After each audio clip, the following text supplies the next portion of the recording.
pleasure to be here. I'm representing Ericsson, and we have been in a lot of markets around the world for over 100 years. We are presently working in 175 countries. We have discussed today the role that telecom plays in society. It's obviously an important role, and it's an increasing role. When we think, let me just reflect a little bit on the crisis here and take it in perspective. 10 years ago, that was the time basically when the bubble bursted, the IT bubble bursted. And it did so because I think we had a lot of, in the industry we had visions and dreams, but there were more dreams than actions and real ideas. I don't think we had clearly understood yet what the consumer wanted. We hadn't clearly understood what the technology what we would require from technology and networks, what we would require from services and offerings for the consumer. That time it was really the operators were in deep debt, and the networks had a lot of capacity, and the traffic wasn't very strongly growing. Today, when we look back at 2008, it was a pretty remarkable year. We passed a milestone of 4 billion subscriptions in the world, an incredible number. That number was 500-600 million 2003 after the crisis. An incredible breakthrough where we are reaching all over the world into the poorest of areas. But it was also a mobile broadband breakthrough where we get internet, mobile. It happened, people are wanting it. It was a doubling of mobile broadband users in Europe. All of what we were dreaming about in the 90s is actually happening right now.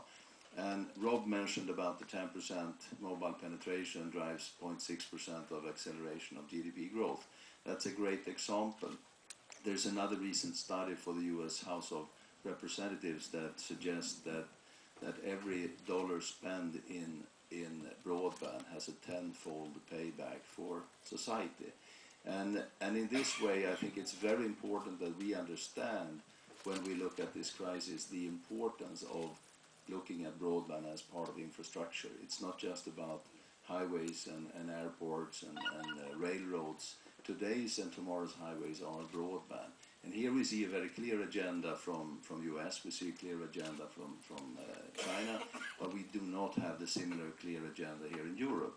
And I think it comes natural because we are fragmented with so many countries, so it's maybe not so easy to align everybody, but it's extremely important. And when it comes to are we affected? Well, I would say if we look at Ericsson, we are hardly affected at all. We have not seen a slowdown in investments in mobile infrastructure. Of course, we all read about the operators reporting about on the fixed side with terminations for bankruptcy companies, and this time people rather abandon their fixed line privately and keep the mobile phone rather than vice versa. But at the same time, as Rob and Jeff said, this is the worst crisis that the world has probably seen in a global way. So it's unrealistic that we wouldn't be affected at some point in time, but so far we are not. There is an important development now with LTE. This is the first time that the world has one united global standard that we're working with. That is a tremendous payoff in what is being done in research and development and creating ecosystems, and I think we're very grateful for that. That doesn't mean that will take away the present HSPA as an example. That will, in Ericsson we had peak deliveries last year of GSM that was introduced 91. I think we will probably have peak deliveries in HSPA 8-10 years from now, so we will have parallel technologies living there.